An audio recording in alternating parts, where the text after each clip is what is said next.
तीसरा सील, कामेषु मिच्छाचारा वेरमणि सिक्खापदं समादयामि। ये जो तीसरा सील है, क्योंकि सील सारे ही बहुत ज़्यादा महत्वपूर्ण हैं और 5 सील तो पूरे धम्म की जान है। अगर धम्म में से ये सील निकाल दिए जाएं तो धम्म खत्म हो जाता है। कामेषु मिच्छाचारा यानी काम में या काम पर, मिच्छा आचार का मतलब है मिथ्या आचरण या झूठा आचरण, गलत व्यवहार ना करने की शिक्षा लेता हूं। शिक्षा मतलब शिक्षा लेता हूं, एजुकेशन ले लेता हूं। ऐसा मैं, वेरमणि का मतलब है ऐसी मैं प्रतिज्ञा करता हूं, ऐसा मैं ग्रहण करता हूं। कामेषु का जो अर्थ है वो बताया जाता है कि काम वासना से लिप्त है। काम वासना मतलब सेक्सुअल एक्टिविटीज से। पाली और पुरानी भाषा में काम का मतलब होता है प्लेजर या एंजॉयमेंट, और उसको ग्रहण करने वाले सेंसेस, यानी कि अगर संस्कृत भाषा में कहें तो इंद्रिय या सेंसेस हो गए, या अगर पाली प्राकृतिक में कहें तो ये हो जाएंगे हमारे आयतन।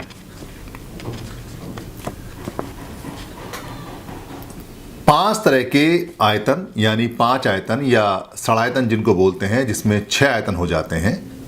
षडायतन यानी 6 इंद्रियां अगर संस्कृत भाषा में कहें, क्योंकि इंद्र जो शब्द है वो पाली में नहीं आता, आधारय है, इसलिए इसको आयतन बोलते हैं। षडायतन का मतलब है 6 आयतन और 5 आयतन का मतलब है 5 आयतन। आयतन क्या होते हैं? जिनसे हम ग्रहण करते हैं कोई चीज़। आयतन बेसिकली खिड़की को भी आयतन बोलते हैं, विंडोज या दरवाजे, यानी 6 दरवाजे जिनसे हम कोई चीज़ बॉडी के अंदर इनपुट लेते हैं, अंदर लेते हैं। उनमें जो प्लेजर आता है यानी जो उसमें आनंद आता है, उसको यहाँ कामेषु बोला गया है। 5 सील, ये बात स्पष्ट है कि 5 सील गृहस्थ लोगों के लिए होते हैं, और गृहस्थ लोग सभी चीज़ों में इन्वॉल्व होते हैं, क्योंकि प्रकृति को डेवलप करना है, आगे बढ़ाना है, आगे चलना है। भिक्खु इन चीज़ों में लिप्त नहीं होते या इनसे वो परे होते हैं, मगर जो गृहस्थ लोग हैं, मेरे जैसे लोग या जो साधारण लोग हैं, वो इन चीज़ों में सब में लिप्त होते हैं। जैसे जो काया का आनंद है, काया का सुख है, यानी कि अगर स्पर्श कहीं से होता है, टच कहीं से होता है, तो दोनों तरह का टच होता है, खराब टच भी, बैड टच भी और अच्छा टच भी होता है। कोई किसी से हाथ मिलाता है, हाथ मिलाना अच्छा हो सकता है, मगर अगर वो हाथ को दबाए और बहुत ज़्यादा दबाए और हाथ को तोड़ने लगे तो वो खराब टच हो जाता है। कोई किसी की सर पे मालिश करे और मालिश करने के बाद में वो उसको ज़ोर से दबाए कि उसका सर टूटने लगे या फूटने लगे, तो वो मालिश फिर खराब में आ जाती है। ऐसे यहाँ जो लिमिट बताई है कामेषु मिच्छाचारा, यानी कि जो आनंद है, जो आप जॉय ले रहे हैं, जो आप एंजॉय कर रहे हैं, उसकी एक लिमिट है। उस लिमिट से परे जो जाते हैं, आगे बढ़ जाते हैं, उसको मिच्छा आचरण बोलते हैं, उसको गलत व्यवहार बोलते हैं। जहाँ तक वो लिमिट है वहाँ तक वो आचरण ठीक है, और जब वो लिमिट को क्रॉस करता है तो वो आचरण खराब है। कोई खूबसूरत बच्चा है अगर, या खूबसूरत महिला है या खूबसूरत पुरुष है, आप उसको देखें, निहारें और उसकी प्रशंसा करें, ये एक लिमिट में आता है। मगर अगर आप उसे घूरना शुरू कर दें या उसमें फप्तियाँ कसना शुरू कर दें, या आप उसको टीज और परेशान करना शुरू कर दें, या आपकी निगाह बदल जाए, तो फिर वो आचरण मिथ्या आचरण में आता है, खराब आचरण में आता है। ये गृहस्थों के लिए है। एक खाना बहुत अच्छा हो सकता है, खाना तरीके से खाएंगे, कम खाएंगे, वो आचरण में आता है। और अगर खाना ठूस ठूस के खाएंगे, 2 टाइम का एक साथ खाएंगे, ज़बरदस्ती खाएंगे, बिना पचे खाएंगे, गलत तरीके से खाएंगे, तो वो फिर मिथ्या आचरण में आ जाता है। वो कामेषु मिच्छा आचरण में आता है। मिथ्या मतलब मिच्छा यानी गलत आचरण में, गलत व्यवहार में आता है। आप कार चला रहे हैं, कार को आराम से चलाएं, सबका ध्यान रखते हुए चलाएं, वो आपके सही आचरण में आता है। मगर कार की आप ओवर स्पीड कर दें, बहुत ज़्यादा स्पीड बढ़ा दें, वहाँ टकरा के चलें, लोगों को डर लगे, एक्सीडेंट होने का चांस बढ़ जाए या एक्सीडेंट हो जाए, तो वो फिर मिथ्या आचरण में आता है, मिथ्या आचरण में आता है, गलत आचरण में आता है, गलत व्यवहार में आता है। यानी आप गाड़ी चलाने का जो कामेषु कर रहे हैं, जो आप आनंद ले रहे हैं, वो आनंद फिर मिथ्या आचरण में आ जाता है।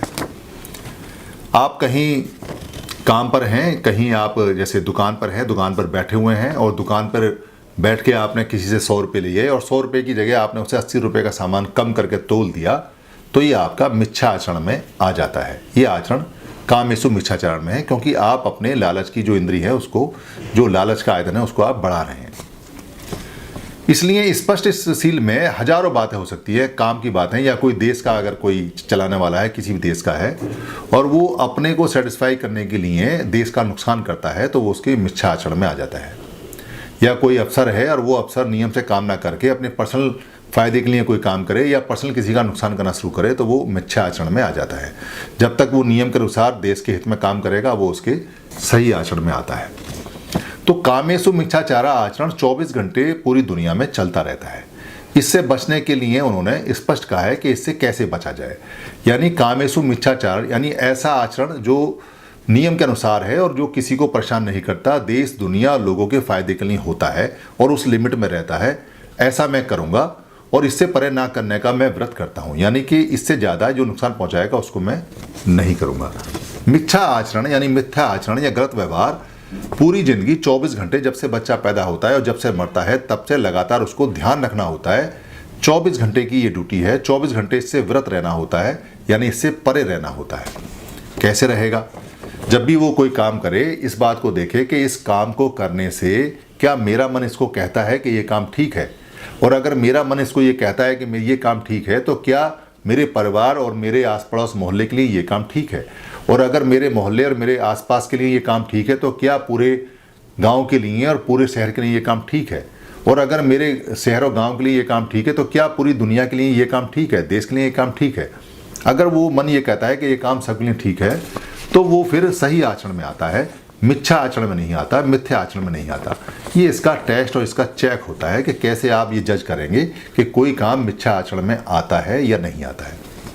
इस काम को यानी मिथ्या आचरण के लिए स्पष्ट रूप से बुद्ध ने गाइडलाइंस बनाई हुई हैं, जो भिक्षुओं के लिए सेपरेट करके 227 आती हैं और भिक्षुओं के लिए 311 हैं, और साधारण मनुष्य के लिए उसके मन को देखना होता है कि उसका मन क्या कहता है, क्या नहीं कहता है।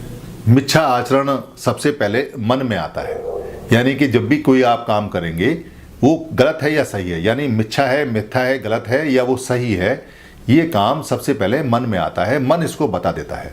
फिर ये वाणी में आता है, यानी कि शब्दों में आता है। शब्द जब आप बोलेंगे तो सामने वाले भी समझ जाएंगे और आप खुद भी समझ जाएंगे कि अब जो आप ये बोल रहे हैं ये आचरण ठीक है या ये खराब है। आपने किसी को गलत बात कही, वो मिथ्या आचरण में आती है। झूठी बात कही, वो मिथ्या आचरण में आती है। चुगली की, वो मिथ्या आचरण में आती है। आपने कहीं बात को बड़ा चढ़ाकर बोल दिया, वो मिथ्या आचरण में आती है। आपने कहीं अपनी बात को बहुत ज़्यादा ऐसे बोल दिया कि सामने वाले भी इंप्रेस हो जाएं और वो बात सच में ना हो, वो मिथ्या आचरण में आती है। और आप सीधे और सही शब्दों में जो बात है जैसी आप बोलेंगे, वो मिथ्या आचरण में नहीं आती है। तो ये सबसे पहले मन में आती है, फिर वाणी में आती है, फिर ये काया से यानी कि शरीर से कैसे हम काम करते हैं, कर्म में आती है। आपके काम जो कर्म करते हैं उसके अनुसार आती है। एक साधारण मनुष्य भी इसको अच्छी तरह से जज और चेक कर लेता है कि अब ये जो वो कर रहा है व्यवहार, ये व्यवहार ठीक है या नहीं है। लालच, क्रोध और भय के कारण आदमी अपना व्यवहार बदल देता है। वो कैसे बदलता है ये उसको समझ आता है। इसके दुष्परिणाम भी आते हैं। जैसे ही वो अपनी बात को बदलेगा, कहीं ना कहीं उसके शरीर में कोई ना कोई फ्लक्चुएशन होगा, या तो ब्लड प्रेशर ऊपर नीचे होगा, या उसकी आंखें ऊपर नीचे झपकेंगी, या वो हकलाना शुरू कर देगा, या वो टेढ़ा बोलना शुरू कर देगा, या वो तेज चलना शुरू कर देगा। कोई ना कोई शरीर में परिवर्तन आ जाता है जब भी मिथ्याचार करेगा या झूठा बात कहेगा। वो पकड़ा जाता है अपनी निगाह में। अगर वो अंदर झांक ले, देख ले, तो उसे पता चल जाता है कि ये आचरण ठीक नहीं है, उससे बचना चाहिए। धन्यवाद।